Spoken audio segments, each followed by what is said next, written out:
Hello and welcome to November 2022's Self-Publishing Advice and Inspirations podcast. This is our member Q&A podcast where we answer all of our member questions, your most burning self-publishing questions related to craft, business, marketing, and anything else in between.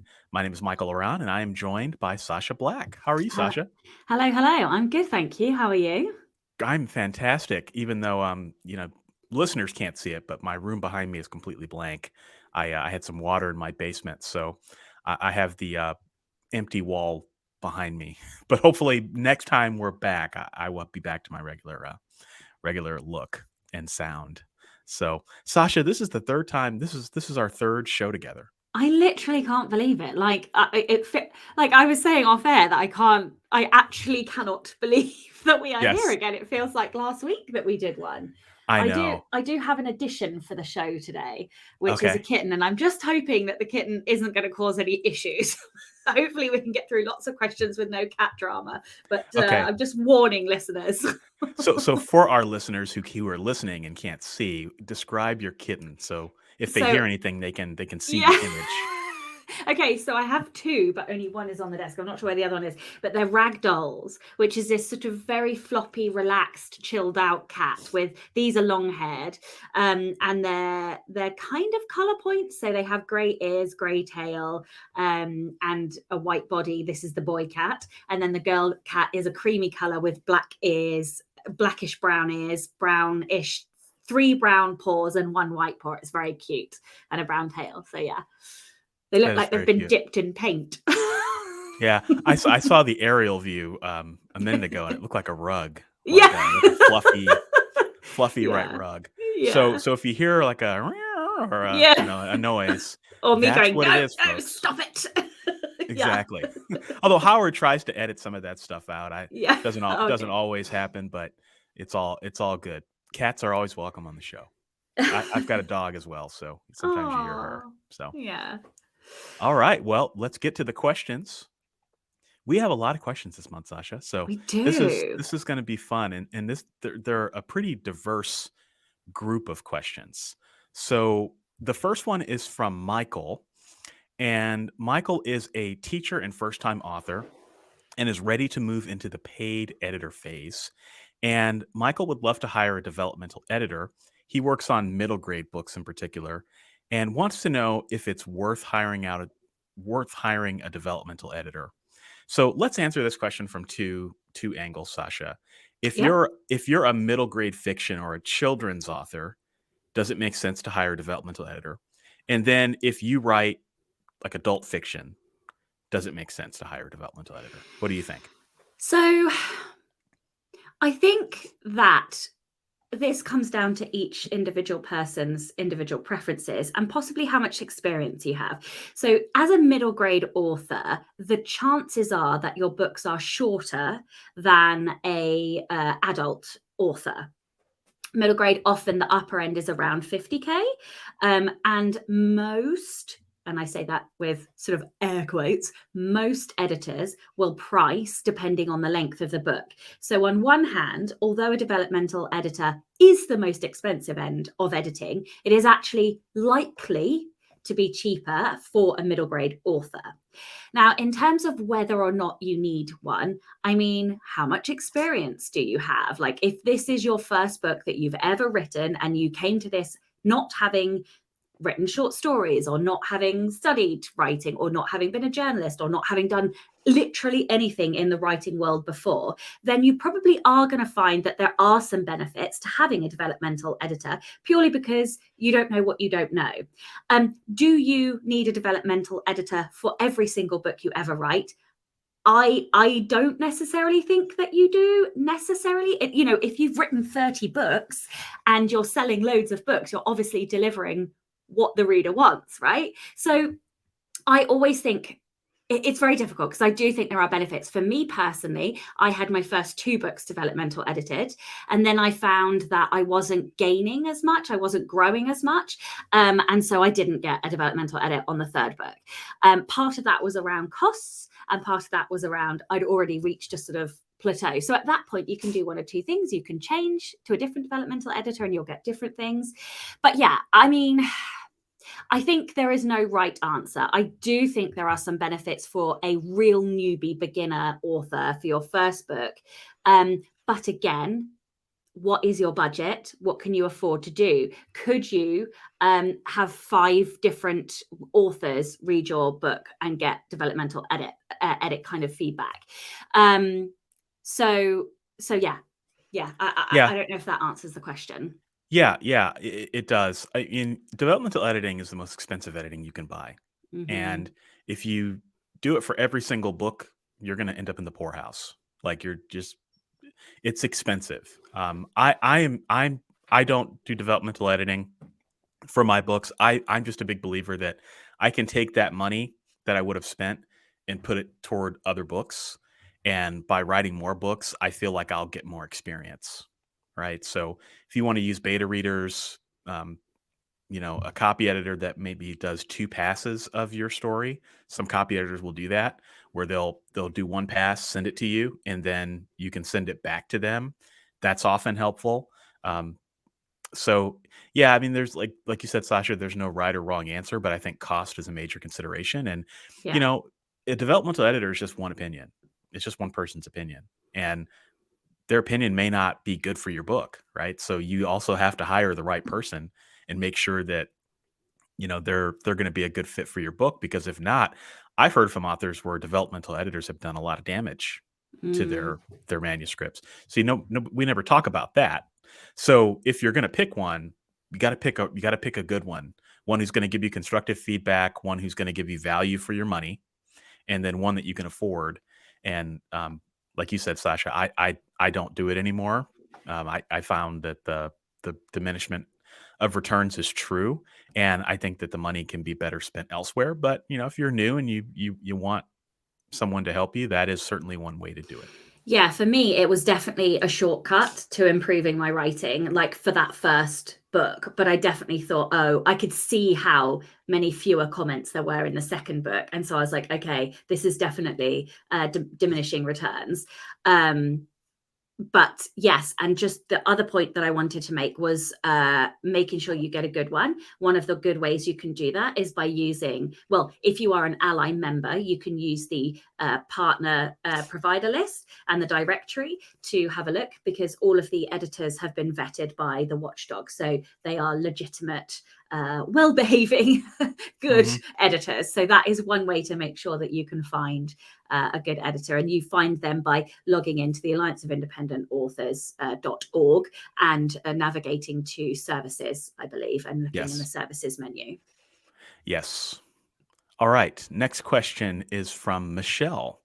Michelle, I'll paraphrase her question. She is published right now through a traditional publisher, and they did a poor job on marketing the book, and she would like to get the rights to the book back. Unfortunately, the agent tried and they were told no, but she would like to try again and would like to know how. So how do you get the rights back to your book?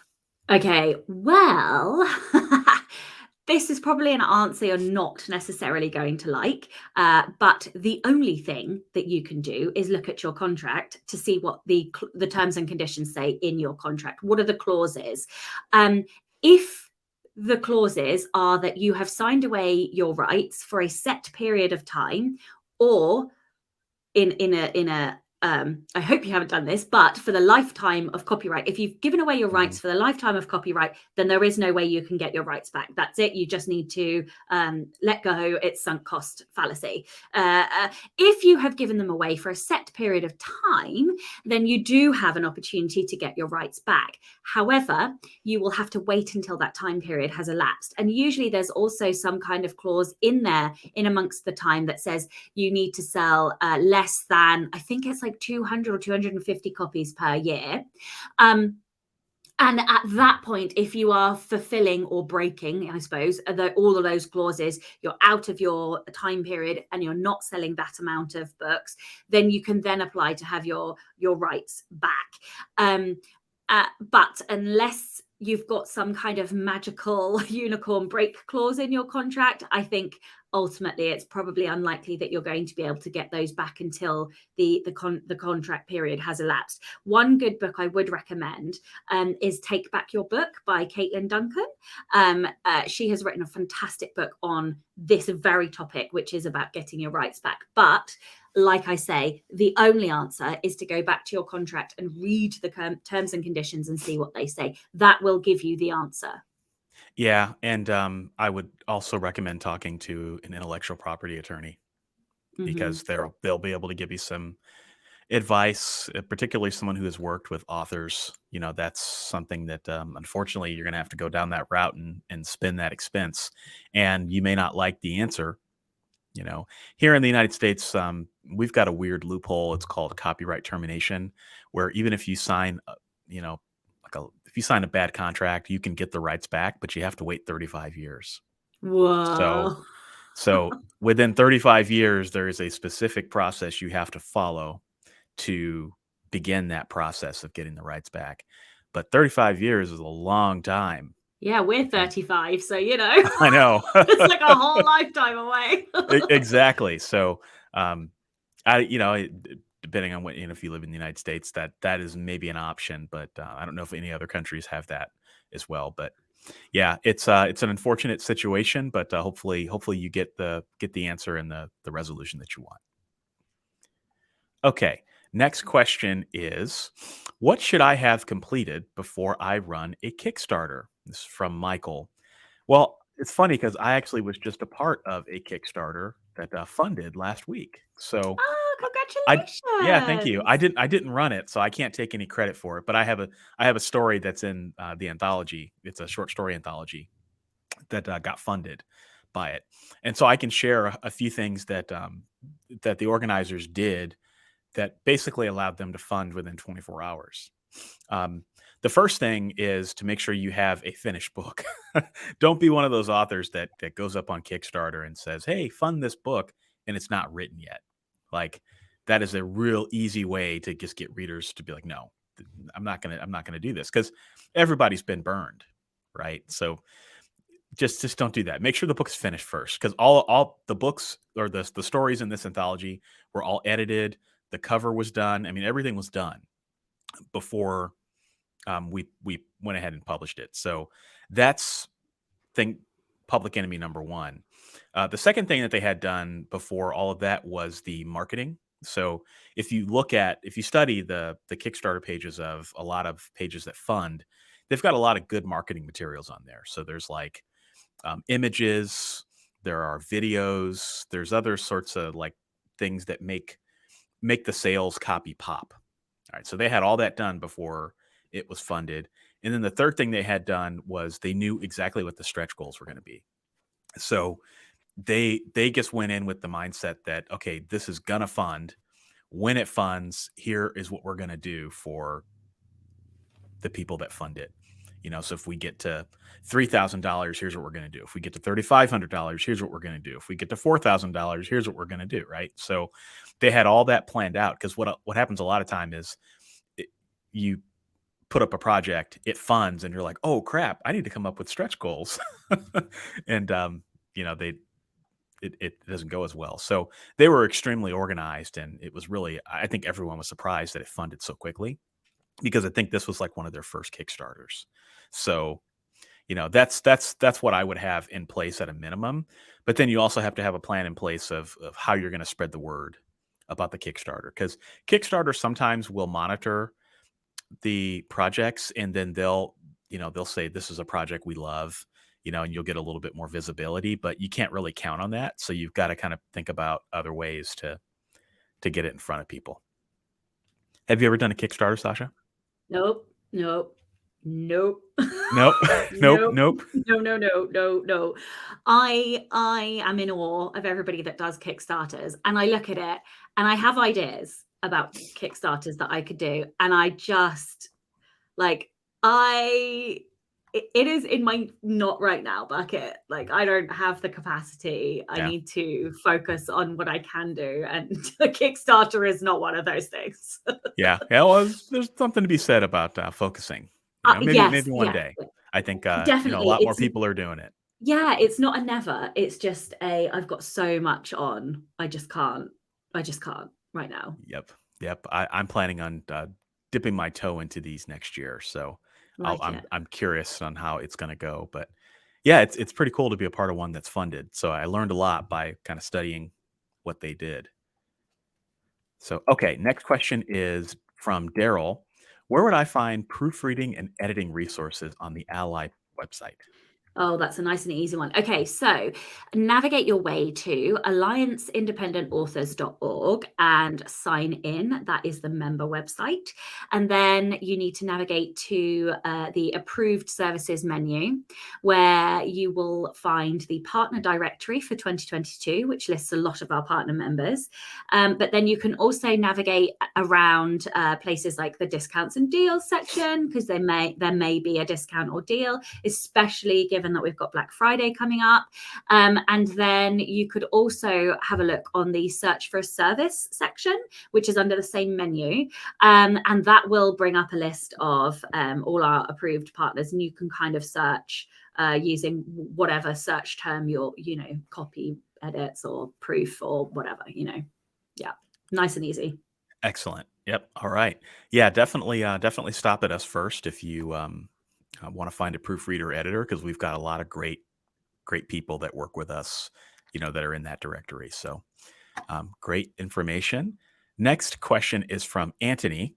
Do you have a suggestion for a sample contract when agreeing to work with an audiobook narrator? I actually don't, but I actually just did a contract with a narrator last week. So, um, actually, I figured, Sasha, if you don't mind, I'll pull it up and Yeah. I'll go through some of the highlights. So this is not a sample; it's not legal advice, but it's fresh on my mind because it's something that I just signed, and I did have to write this myself with the narrator. So essentially, when you think about a contract with a narrator, Anthony put this in the question, and I think it's an important one. You don't want to do a royalty share. You're not going to pay for a royalty share, so that's nice because you can get the book done. But royalty shares are generally in perpetuity or for a very long time. So if you later change your mind, you're going to have to buy out your narrator. So the best thing to do is to pay the narrator up front, usually a flat fee, and that way you own the rights to everything. All right. So I just want to make sure I set the table on that. But some things that that are in my contract. Again, it's not legal advice. You'll have to draft your own language and figure it out. But what is your rate per finished hour that you're going to pay the narrator? That's something you want to put in writing. You also want to talk about the workflow. So I just followed ACX's workflow. So my narrator and I are working outside of ACX. We're just working by email, and basically, he provided me a 5-minute sample. I reviewed that sample, approved it, and then upon doing that, he recorded the rest of the audiobook. And then, um, if there's any edits, he'll make those edits in a reasonable manner. I won't be unreasonable with the number of suggestions I give him, that sort of thing. And then, once all of the files are ready, we will submit those to ACX and Findaway. If the narrator or if there's any issues with quality control, the narrator will correct those as soon as possible. You also want to think about your payment terms. So, how much you're going to pay the narrator. How do you calculate that? So the way I did it is, ACX recommends that 9,300 words are per finished hour. So take your word count, divide it by 9,300, and that gives you an estimate of what your finished hours are going to be. All right, and that's usually what my narrator and I agree on. And then usually what I'll do is I'll pay him 50% up front, and then once he's done and the files have been approved by ACX and all that, then I'll pay the remaining 50%. And then sometimes when you estimate those finished hours, they don't always line up. So what I've agreed to do with my narrator is that if the finished hours ends up being more than we agreed, then I'll pay him the difference. If they end up being less than we agreed, I don't pay him any less, but we still agree to what the estimate amount was. Just kind of keeps things a little bit cleaner. All right. Um, I also asked for an invoice up front. That's just good for taxes. And then I also have a waiver of rights. So in exchange for payment for the audiobook, the narrator agrees to waive all royalties, claim title and interest, and blah, blah, blah to the audiobook. That's kind of important. And then also the narrator signs that they agree that all copyrights to the audiobook and the sound recordings belong to me. All right. So the last things are no different than what you would sign if you signed with ACX. ACX says that the sound recordings belong to you, and it says that the narrator is not entitled to any royalties if you do a flat fee. But you just want to put that in writing so that everybody's on the same page. So those are some of the things that I hit in my contract. My contract was only 2 pages long. Don't go overboard. I think a lot of people could probably do it in 1 page. So just keep it simple, keep it in plain English so that both parties are on the same page about exactly what needs to be done and when. And I think you'll be fine. So, Sacha, have you done any audiobooks lately? I have narrated one of my nonfiction books, and I am Nice. 4 sections away from finishing my second audiobook. So, yeah, I haven't done Nice. my fiction at the moment, but I think the next lot of fiction, maybe. The first lot I'm not going to do, but yeah, maybe the second lot. That's awesome. So, how long did it take you to narrate them? Oh, sorry. Oh, dear me. Did I open a can of worms? Oh, so I actually have a whole hour episode on my own podcast all about the lessons I learned from my first attempt at narrating. So the funny thing is, I was trained as a voiceover artist as a teenager. Really? Yeah. So I already had like a basis for it. What I didn't have was the technical skill. So I made, even though the narration was good, I made a lot of mistakes in the first one, corrected it all. And I'm like, I love the audiobook, but this one has gone a lot smoother. So I would say that it probably, well, I don't know.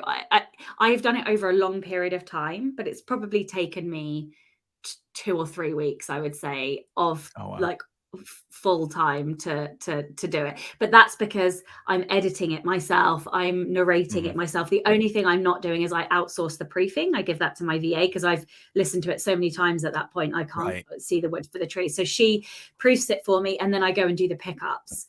And then I send it to someone to master because I can't be playing with the levels and stuff like that. So then they do the levels for me, and then I upload it. So yeah, I haven't had to do the contract thing, but I probably will, because I don't know if I would do my fiction. Is a bit Yeah. I don't know if I could do my fiction. Yeah, I think there's that at least for me, I don't think I could ever do my fiction. Like I hear that voice in my head and I'm like, Yeah. I would sound so amateurish. Yeah. But I don't think I would sound good. But the nonfiction is that first person nonfiction. So I write in my voice. So it'd be very odd for somebody else to narrate it. So that's why I do that nonfiction. Yeah. So that's 2 contrasting ways to do it, folks. You know? That's good stuff. So maybe you can get the link to your podcast episode where people could listen to that, because that's often a next question is like, I can't afford audio, so I would like to do my own. So maybe we can we'll put that in the show notes. Yeah, definitely. My wife built me an audio booth, so that was pretty cool. Oh, nice. Yeah. So you got the whole burrito there. It's Oh cool. yeah, no, it's like seriously professional setup. My master was like, where did you record? And I was like, in my garage. And he was like, you have like professional levels. And I was like, why, thank you. So we're gonna hear some velvet tongues. Yeah. When you just listen to that and you're just gonna put it in your ears and it's gonna be like ear candy. Hello, darling. Yeah, no. Let's move on. All right. Starting to get M-rated here on the show. Okay, next question is from Barbara. How do I go about getting the correct categories for Amazon on my books? So I'm assuming you have some categories and that you mean you want to change them. So Amazon doesn't really put this anywhere, but you can have up to 10 categories. All you have to do is log into the KDP portal, and then click through to the help desk.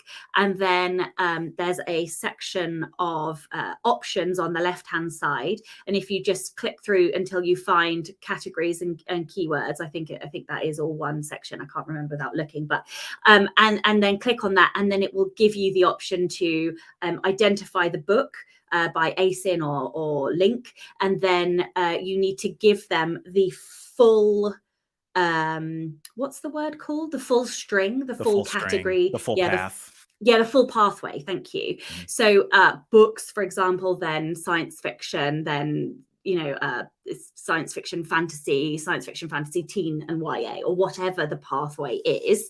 So you need to give them that entire pathway. And so you can do that by going to Amazon and then clicking through and seeing the pathway, like all the down into the sub niches. And then one thing that I don't know whether people will realize is that the Amazon store, all of the stores are different. So you have to email the Amazon, you have to give the Amazon.com pathways, and then you have to do it again for the UK pathways, and so on and so forth in all of the different country stores. So don't just go on to that, give your Amazon.com link and think that that's done. You do have to do the pathways, and the pathways are not always identical in the different stores, which is why I don't know why that is the case, but it is the case. Yeah. So you have to check each site.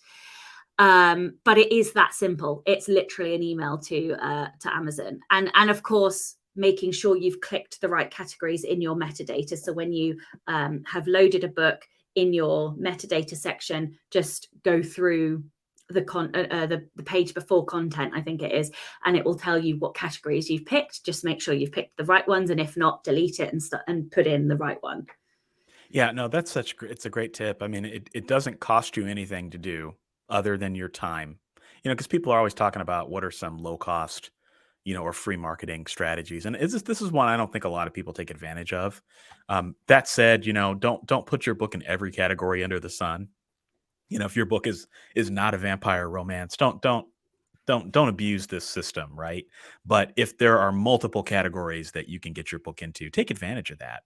And if you need a little bit of help on determining what those categories are, you can use a tool like Publisher Rocket by Dave Chesson.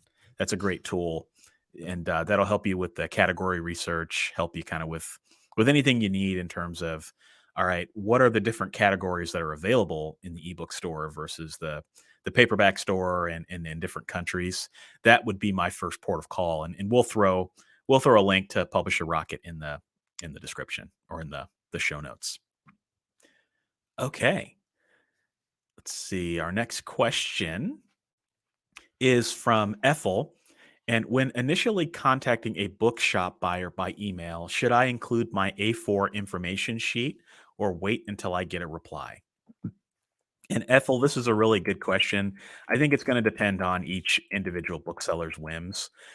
If you're conducting any kind of business by email and you're wanting to do some cold calls, I think you have to be cognizant of spam filters and junk mail. So some people have their email set up to where if you send them an attachment, it can be very easy for the email to kind of go into their spam filter, and they may never see it. So what a lot of people do, and this is not just for book buying, but this is kind of just in general, what a lot of people would do is send an email, and then if they reply, like you hinted, then send them the A4. All right. So that's, to me, if I was doing that, that probably would be the answer. But I would also highly recommend that you check out our book, getting your book in bookstores. I don't think I got the exact title correct, but it's by Debbie Young. So we'll throw the name of the exact name of the book. This is one of our AskALLi member guides. So if you're an AskALLi member, you can get this for free by logging into your dashboard and just going to guide books, and you'll be able to get it. You can also purchase it on our website as well if you're not an AskALLi member, or wherever you buy your books, because they're available there as well if you want to support AskALLi. But Sacha, do you have any advice?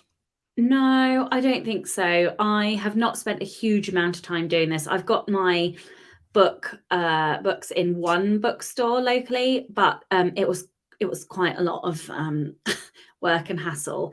I have got a local Waterstones that want to stock my upcoming pen name, but they've had some issues finding the books, even though they're on Ingram. So that's something that that needs sorting. But again, it is one of these very long, time-consuming things, and ultimately, unless you've got really a good distribution deal, I don't find it that worthwhile for me to spend time on it. Yeah, I mean, it depends on as with all things, it depends on your goals, and it depends Exactly. on how much work you're willing to put into it. There this is certainly a rabbit hole that you can go down, Yeah, yeah. and the name of that book is Your Book in Bookstores by Debbie Young, for anyone who wants to look that up. So again, Ally members get that free. Just log into your dashboard. It's under our guidebook section, um, but you can look it up if you're To interested. actually answer the question, the way Yeah, I got my book into that bookstore, sorry, I realized I went off on a tangent, that's is okay. I actually printed the sell sheet, and handed a physical copy, like a, what's it called? An ARC copy, physical Okay. ARC copy with the sell sheet, rather than emailing it, the information sheet. I just handed it to them, and that was how I did it. But yeah. I've never gone down that route, so that's interesting for me. You know, I feel like I want to do it at some point next year, but it's just a time benefit Yeah. kind of thing. But it's Honestly, the easiest way is to just tell your readers to ask your local bookstores to order the books, yeah, because like that is how I've had people send me pictures of my books in bookstores across America, and I'm like, I don't know how that happened, but yeah, thank yeah, you. I, That's actually the easiest way to do it. yeah. It is. So okay, next question is from Aurora. And the question is, Amazon has given me links to my author page and website which do not work. People who tried to access these links cannot access my books or leave reviews. This is preventing me from selling my books. How do I resolve this? Well, first thing first, I mean, definitely reach out to Amazon. I'm sure that you've done that. I don't know how they would resolve that. I mean, if they gave you a link that doesn't work, certainly that's on them to figure out and resolve. So that would be my first answer. And in your email, continue to ask for it to be escalated. It's very key that Mm. you ask for the escalation. Please escalate this, to a manager, or words to that effect, Yeah. because often you will get automated responses that don't necessarily help. So I don't know if you've already got like a human responding, but if you haven't, put in your emails, escalate this, please escalate this, and that should get you a person at that point. Or call them, because quite often you can go into your KDP dashboard and call, and that they will deal with it there and then, as opposed to you having to wait for the email responses. So that is another way to work it. Very well said. All right. Our next question is from Caroline. I'm looking for the best ad-free thesaurus. Do you have it? Do you use a thesaurus, Sasha? Like a All the time, but I just use like thesaurus.com. I'm not yeah, sure. yeah, I have too. I mean, at one point I had a subscription to Merriam-Webster, Oh, and I cool. I think that I mean, it was like $6 a year or something I mean, it was some super cheap thing, and I think that was ad-free, but, you know yeah. Or buy a physical one. Yeah, you could buy a physical one. I'm sure there's probably thesaurus apps too that you could install Oh yeah, I on your use the computer. dictionary app. I have a dictionary app, and that has a thesaurus inbuilt in it. I'm not sure if it has ads though. I'm not sure. Yeah. Yeah, so, I mean, that is we have never gotten that question on this No. show before, so that gets a gold star. I Yeah. mean, yeah, that's what I would probably do. I think if you want an ad-free thesaurus, you're either gonna have to pay for it or you're gonna have to use a physical one, Yeah. unfortunately. That's Yeah. just the way that things are going, you know, you don't want ads, you kinda have to pay for it. Yeah. But, yeah, I mean, there's plenty of good ones out there. I mean, any of the brand names, if you wanted to use those, I bet they would be probably pretty cheap. Like I said, I didn't pay that much for Merriam-Webster. So, okay, next question. I think they Go had ahead. like a part B to that question though. Oh, there was a part B, but, I'm looking for the place on the website where the member forum.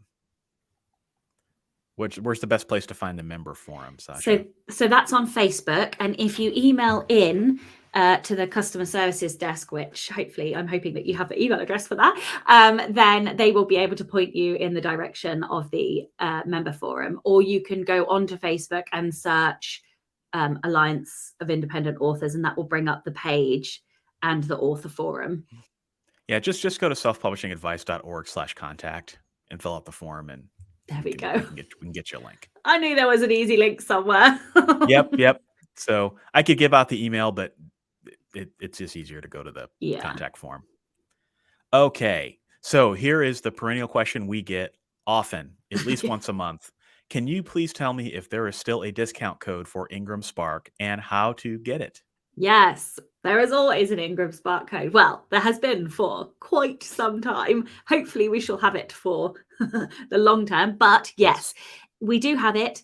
The thing that changes is the code. So the code will change every single month, and you will find it in your AskALLi dashboard. So once again, you go to allianceindependentauthors.org and navigate to approved services, discounts and deals, and then you can have a hunt in there for the Ingram Spark code. You get 5 uses per month, and yeah, you get 5 uses a month, and the code changes monthly. So you just need to go in and double check that code. Yes. Yep. You don't forget to check monthly if it's been a while since you've done your last book. So sometimes people get confused by that. So, okay. Next question. This is quite a few questions in one. So we'll kind of tackle it rapid fire, Sacha. This is from Janice. And the first question is, are Amazon ads a good place to start with marketing? It depends. Oh, that's like, how do you, okay, well, okay, so maybe depends. we can narrow this down a little bit. So Yeah. Janice publishes children's books on health and wellness. Oh, okay. Possibly not then. So we have a children's book advisor called Karen Inglis, who has done a AskALLi guidebook. I don't know if it's a full guidebook or a mini guidebook, but we have content on children's book marketing. There are also a ton of blog posts on children's book marketing on selfpublishingadvice.org. So please do go to the website and search.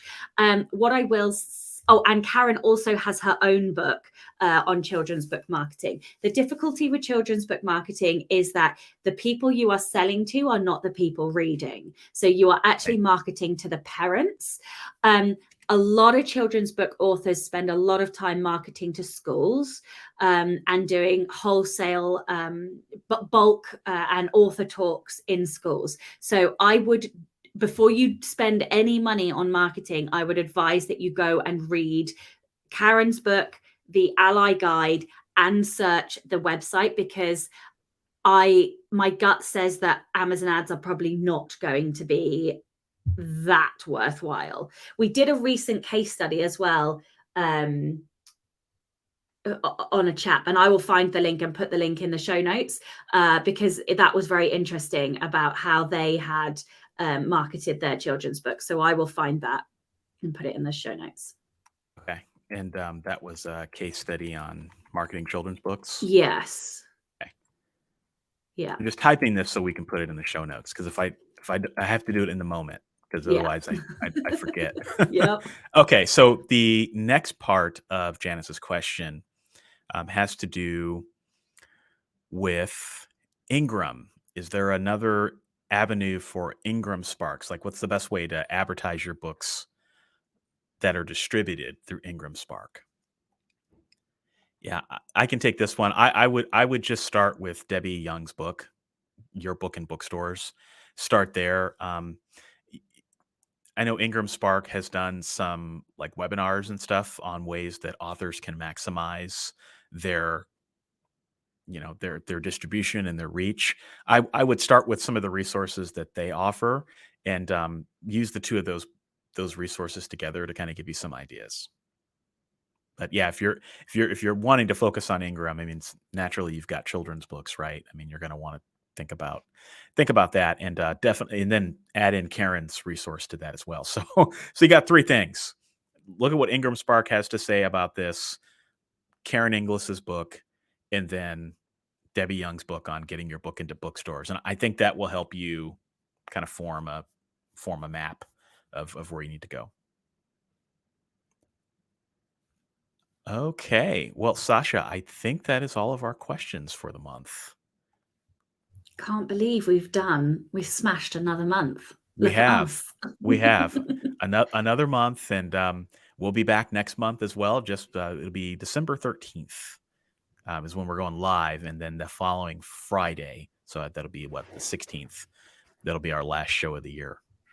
Ooh. So Christmas, holidays, everything. So it's kind of hard to believe that it'll be the end of the year next time we talk. Oh, I don't even. I can't. Can we? Oh, that's horrendous. Yeah. So for all our friends who are working on NaNoWriMo, good luck. Yes. And then just know next time we're in your ear, it's going to be the end of the year. Holy moly.